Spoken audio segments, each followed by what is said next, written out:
Vamos a hablar sobre economía con un economista del Instituto Peruano de Economía, el señor Fernando González, quien es un economista senior de esta institución independiente privada, a propósito en particular de un artículo amplio publicado en el diario Gestión con informaciones precisas y nuevas sobre el estado de las economías ilegales en nuestro país. El artículo que publica Gestión da cuenta sobre todo de una investigación hecha por la organización CHS, Capital Humano y Social, y respaldada por la Fundación Konrad Adenauer, que es una fundación de un partido político alemán, asociada a un partido independiente, pero asociada, que ha colaborado con todo lo que es respaldar nuestra democracia y la transparencia de nuestra vida pública.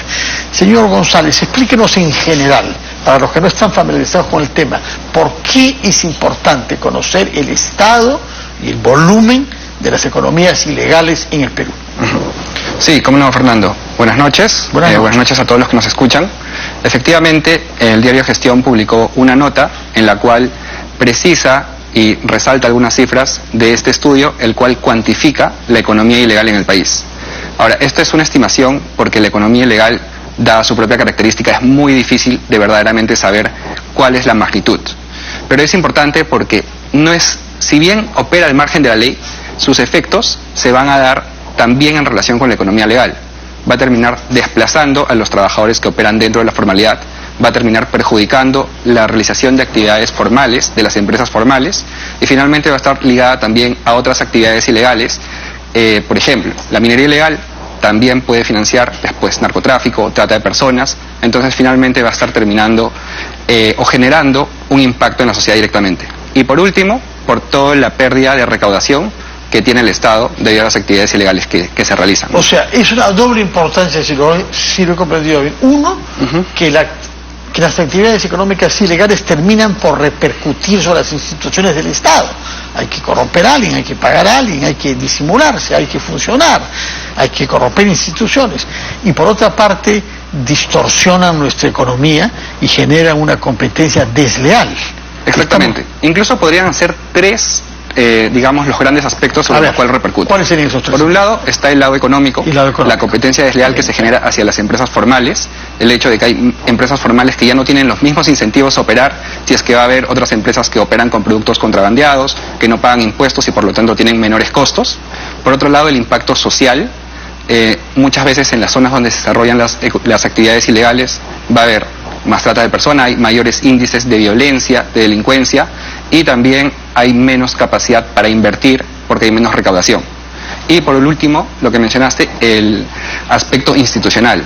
Estamos quebrantando las reglas de juego, está asociado a otras actividades como la corrupción, entonces finalmente el deterioro institucional es tan fuerte que finalmente sin las reglas de juego claras, no tenemos un entorno para que la economía pueda ser más competitiva. Ahora, la cifra global que se da en esa investigación es 6.600 millones de dólares. Sí, 6.650. Más de 6.650 millones de dólares. Estamos hablando de más de 3% del PBI. Exactamente. Más de 3%. Ahora bien, esa cifra se basa en lo que ha sido detectado, es decir, en las incautaciones, básicamente. No sabemos si es mucho más lo que logra disimularse y pasar bajo el radar, por ejemplo, respecto del narcotráfico.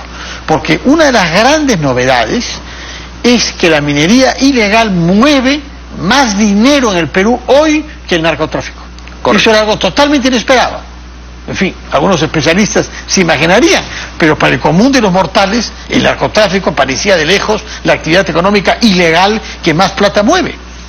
Son actividades que hasta cierto punto pueden encontrarse relacionadas porque operan, por un lado, en zonas remotas, alejadas, muchas de ellas en la zona selva del país, la cual tiene, por un lado, el clima propicio para el cultivo de la hoja de coca relacionado con el narcotráfico, pero también el oro. ¿Y por qué mueve tanto dinero? Pero el oro, no hay oro en la selva. Estamos hablando de Madre de Dios, donde también se extrae oro de manera ilegal. En ríos. Exactamente, en los caudales, el cauce del río. Ya. Entonces, ahora, el precio del oro... ¿Pero qué porcentaje del oro ilegal viene de Madre de Dios? Porque en estas manifestaciones, y a eso quiero llegar, porque el tema no es abstracto, tiene que ver con las manifestaciones, porque es evidente que estas actividades económicas ilegales financian estas manifestaciones, y en parte lo hacen porque se han hallado protegidas bajo Pedro Castillo, y de pronto han perdido esa impunidad. Bueno, es una hipótesis que ya desborda la economía, pero parece verosímil, ¿no? Es efectivamente una hipótesis que puede ser plausible. El gobierno de Castillo ha dado repetidas señales en las cuales parecía bajarle la guardia a estas actividades ilegales que suceden en la Amazonía y en diferentes partes del país, y por el hecho de nombrar quizás ministros cuestionados, o por el hecho de quizás sacar a las Fuerzas Armadas de las zonas para combatir el narcotráfico, para combatir la minería ilegal. Entonces, habían señales que efectivamente mostraban que combatir la economía ilegal en este gobierno no era una prioridad, ¿no? Entonces, como bien mencionas, está en la selva, pero también está en muchas otras regiones, en Arequipa, en Puno, en zonas donde actualmente las protestas son bastante convulsas, ¿no? Se ha dicho mucho, por ejemplo, Chala. ¿Por qué Chala se ha vuelto un punto tan importante para el bloqueo de las carreteras? Y resulta que de ahí se entra hacia la sierra y hay zonas cercanas, como Carabelí, donde han habido matanzas en junio pasado de 14 personas entre grupos distintos de mineros ilegales, 14 muertos en un solo día, con armas de guerra, con sicarios contratados desde Lima. Y eso es esa zona desértica del norte de Arequipa, ¿no? No, el distrito de Chala, que se encuentra efectivamente en el norte de Arequipa, es una zona en un punto crítico porque allí se realiza tanto la producción, la extracción del mineral, pero también la comercialización. Es un punto que conecta, como mencionas, la sierra con la selva. ¿Comercialización a través de qué mecanismos? Ahí en Chala. ¿A qué te refieres con los mecanismos? Sí, dice que Chala, usted nos ha dicho, si lo comprende bien, que Chala es un punto neurálgico para la comercialización. ¿Por qué? ¿Por qué ahí? ¿Qué cosa? ¿Llevan el mineral ahí y se compra ahí? ¿A qué se refiere con punto neurálgico para la comercialización? Bueno, por su ubicación geográfica, básicamente. No, es una ubicación que tiene una zona en la cual no se encuentra tan profunda como otras zonas, tiene un acceso, digamos, que puede a la costa inmediatamente. Exactamente, porque finalmente pero no hay un puerto mercados de ahí para sacar minerales. No, pero digamos que es un punto de paso. O sea que esto no se construyó de la noche a la mañana ni en unos años, ¿no? Esto ya viene de muchos años atrás y hay ciertos ejes los cuales se va formando y en los cuales se va asentando algunas actividades, ¿no? Porque si no, no se entiende por qué Chala es un campo de batalla tan importante para el bloqueo de la carretera panamericana, si no hay este background que es el de la minería ilegal, ¿no? Sí, parece ser una de las hipótesis plausibles. Ahora, otra de las actividades de minería ilegal que están consideradas en ese estudio es el tráfico de terrenos. Y en efecto, hace mucho tiempo que oímos de incidentes por aquí y por allá, luego aparecen sicarios, se matan a alguien y todo parecía una delincuencia común, aunque organizada. Pero de pronto hemos sabido que hay un dirigente del cono norte de Arequipa, el señor Felipe Domínguez, que es conocido por su actividad como traficante de terrenos, que alegremente propone que las manifestaciones se encaminen hacia la separación de Arequipa y de la región sur de nuestro país. Y es la primera vez que la demagogia lleva a estos extremos, ¿no? Bueno, es parte de un discurso político. El separatismo, pero realmente hacía mucho tiempo que no habíamos escuchado. En la época del caucho, creo, poliquitos. Pero yo no recuerdo que hayan habido movimientos separatistas de nuestro país. ¿Y todo para qué? Para encubrir intereses vinculados a la economía ilegal. Bueno, realmente en la práctica esto es imposible por la misma naturaleza que tiene el país de ser un país centralizado y no un país federalista o con desarrollo regional importante. En realidad esto yo creo que no pasa a ser más que un discurso político para evitar encubridor de economías ilegales como el tráfico de tierras. Ahora, este es digamos, lo que mencionas es actualmente el problema de tráfico de tierras que se ve y que puede estar relacionado con las protestas. Pero el problema de tráfico de tierras en el Perú es extenso y está relacionado con la falta de un desarrollo urbano en las ciudades donde finalmente los terrenos, debido a la presión de migración que hay muchas veces del campo a la ciudad, terminan elevándose los precios y donde ciertas personas pueden pagarlos y otros no. También en no ciudades, en zonas incluso desérticas. Hemos visto el caso reciente de no sé qué localidad en Chilca, 50 hectáreas, ¿no? Compradas por una señora ahí, pagando, corrompiendo. Bueno, Chilca, que está cerca a Lima. Entonces, el eje es Lima, pero los distritos más céntricos de Lima, efectivamente comprar un departamento, una casa, un inmueble, es en muchos casos prohibitivo. Entonces, donde se da todo esto es en los alrededores. Ok, podemos hablar que está a unas cuantas horas de Lima, pero está cerca a Lima, mucho más cerca, digamos que es un punto urbano muy importante.